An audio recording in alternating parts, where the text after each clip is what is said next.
écoute tout de suite un extrait de votre album, Les Divas.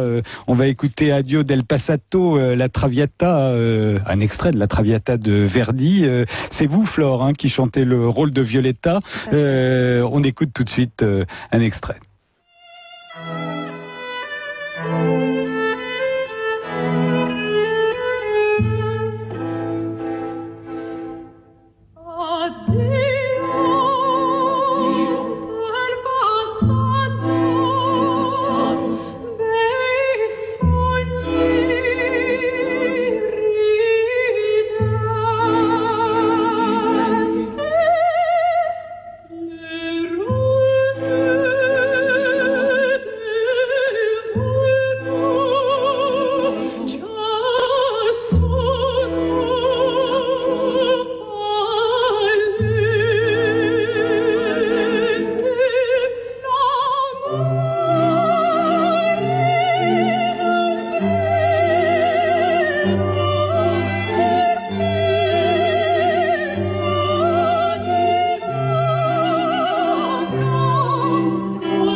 Social Club, 21h, 22h, Frédéric Tadei.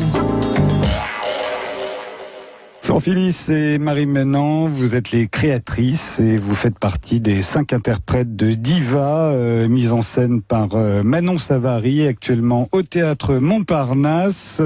L'album vient de sortir également. Alors on vient de vous entendre, Flore, dans Addio del Passato, un extrait de la Traviata de Verdi.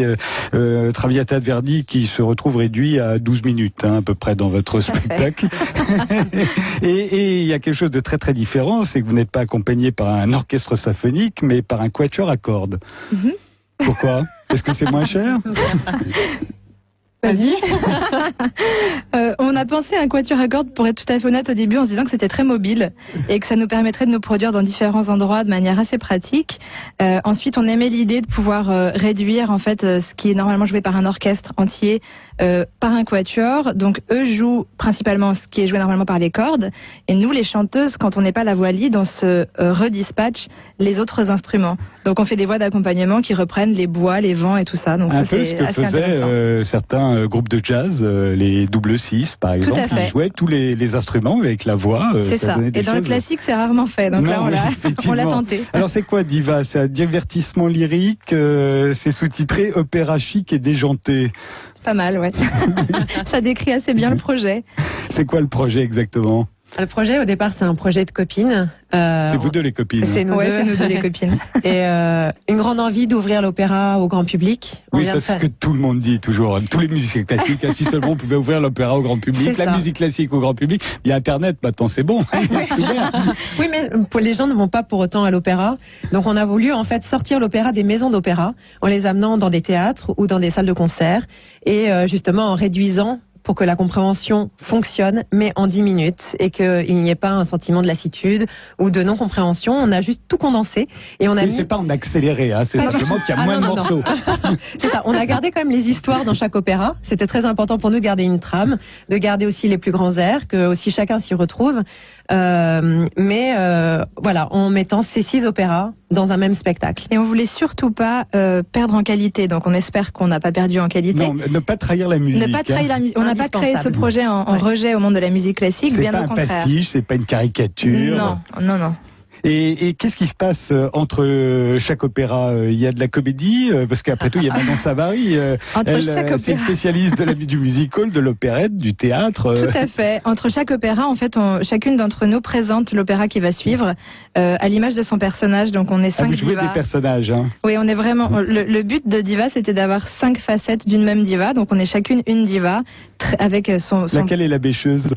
Ouais, il me semble que c'est moi. Je présente La Flûte enchantée, l'opéra qui est irracontable. Vraiment, c'est impossible d'expliquer l'histoire de cet opéra. Donc voilà, je pense, en tout cas mon personnage pense que l'opéra est réservé à l'élite. Il en fallait bien une, voilà, qui ne voulait pas démocratiser l'opéra justement. Et vous, Fleur, vous êtes... Moi, je suis, on m'appelle la diva ultime. Je suis assez insupportable. On m'appelle aussi la morue. Je confirme. C'est-à-dire que je veux être devant, je veux chanter plus fort, plus aigu, je veux pousser toutes mes copines. Si je pouvais être seule sur la scène, ça me conviendrait très bien. Tout ça, c'est encore vrai, toutes ces images qu'on a des divas, des cantatrices, il y en a toujours comme ça. Oui, malheureusement, oui. Vraiment. Et vous avez dû en pâtir avant? Oui, on en croise beaucoup, c'est vrai. Et elles vous font souffrir. L'ego des chanteuses, oui. Il y a la peureuse aussi. Vous avez vous en avez rencontré des peureuses? Tout à fait. C'est quoi une diva peureuse? En fait, c'est ces chanteuses qui ont beaucoup de talent, mais qui ont beaucoup de mal à s'affirmer, donc elles ont du mal à prendre leur place dans ce milieu qui est quand même assez difficile, avec beaucoup d'ego. Et donc nous, on en a une très très prude et très voilà, on lui fait présenter Don Juan, la pauvre, c'est quand même l'histoire la plus salace de tous les opéras. Et donc elle est très timide, elle a beaucoup de mal à s'exprimer. Je croyais que c'était l'enlèvement de Popée. Oh, oui, c'est pas mal aussi. C'est bien. Mais Don Juan se défend quand même assez bien. Et la colérique, ça existe aussi? Ouais. Alors là, on en connaît plein. Ouais. En plus, nous, on a choisi du coup pour la colérique un rôle où elle déteste l'opéra. Elle déteste le fait qu'après s'être fait tirer dessus, le personnage mette 35 minutes à mourir et continue à chanter alors que perd son sang et tout ça. Oui, il y a beaucoup de gens qui trouvent ça pénible. C'est vrai. Et donc c'est le personnage très en colère de l'opéra. Il y a la décalée aussi.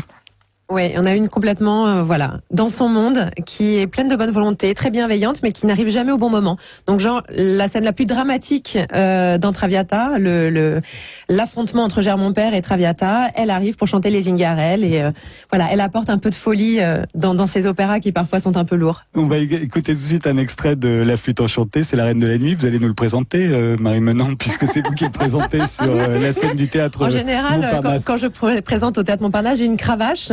Voilà, donc c'est assez sadique. Donc là, je vais juste laisser place à la musique.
vous êtes rencontrés à un casting toutes les deux pour Don Giovanni d'ailleurs, c'est vrai? On s'est rencontrés plutôt sur scène plutôt que sur vous un avez- casting. vous avez été C'était bien prise. sur Don Giovanni, Oui. on était déjà dedans, oui. Ouais, et Manon Savary était assistante mise en scène sur cet opéra. Alors depuis, vous avez dû faire passer vous-même un casting à énormément de candidates quand vous avez créé Diva, puisqu'il fallait être 5. Vous êtes 5 aujourd'hui. à fait. Il paraît qu'il y a eu vous avez reçu 450 demandes Oui, et puis on de n'arrête candidature. pas, on cherche encore des doublures pour nos équipes. Donc c'est vrai que très régulièrement, on continue à auditionner un certain nombre de chanteuses. Alors c'est agréable d'être de ce côté-là. C'est intéressant en Parce tout qu'après cas. avoir vous-même dû Tout à passer fait. plein de Ouais. castings, d'auditions. Oui, c'est intéressant et on se rend compte des erreurs qu'on faisait à l'époque, par exemple nous-mêmes en audition, de comment on arrive à une audition, les airs qu'on présente, voilà, la manière dont on se présente aussi et tout ça. Enfin, on apprend plein de choses. Ouais. Auprès des pianistes aussi, il y en a certaines qui n'ont aucune considération pour les pianistes, ce qui est assez gênant pour nous. Mais oui, c'est très intéressant, les auditions. Vos 3 alter ego, il y en a une américaine, une arménienne, une anglaise. Oui. En fait, on a une américaine qui est Jasmine Grolmon Black, qui est merveilleuse, qui chante une Tosca divine. On a Audrey Kessedjian, qui est arménienne et qui est la méchante et qui fait un très très bon Scarpia. Et on a Alexandra Hewson, qui est franco-britannique et qui est une Pamina merveilleuse et c'est celle qui a toujours peur de tout. Ah oui. Mm. Pourquoi? Ben, je ne sais pas, c'est son personnage qui veut ça, la pauvre. Elle est très enfantine. Qu'est-ce qui vous amuse le plus aujourd'hui dans Diva, toutes les deux? Tout, la liberté qu'on peut avoir sur scène, le fait d'avoir aussi créé son propre projet, de tout gérer de A à Z. Je pensais que c'était les perruques, moi, parce que Bon, évidemment, c'est les perruques aussi et les elles sont très costumes. volumineuses. J'ai souvent entendu Nathalie Dessay dans cette émission se plaindre du temps où elle chantait des opéras, des costumes qu'on l'obligeait à porter. Mais là, je ne sais pas ce qui nous a pris, c'est nous qui avons fait ce choix-là. en Voilà, plus. et le goût c'est encore pire que ce qu'elle a C'est dû ça. connaître. D'accord. C'est un enfer en loge, 3 heures avant, il faut se préparer. Enfin bon, ça rend bien sur l'affiche et sur scène également. C'est vous qu'on va entendre maintenant, Marie Menant, dans un autre extrait de Diva, qui, je le rappelle, est au théâtre du Montparnasse. C'est un extrait de Carmen. Vous l'avez réduit en combien de temps, Carmen? Oh, une dizaine de minutes Ah également. oui, ouais. voilà. Eh ben, Ça suffisait. on va écouter L'amour est un oiseau rebelle. Très bien.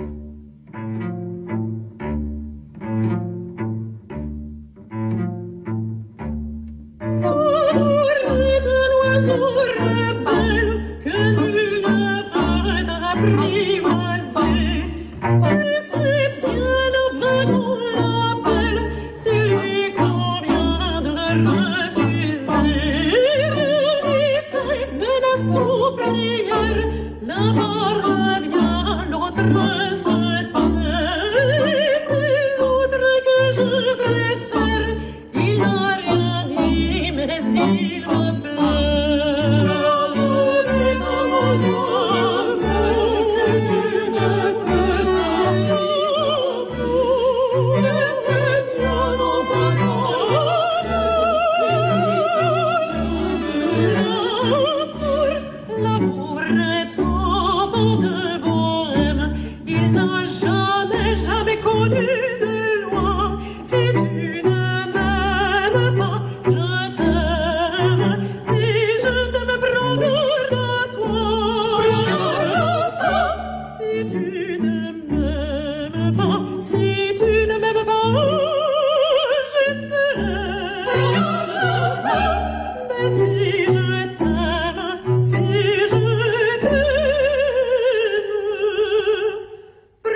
ils ne sont pas amoureux.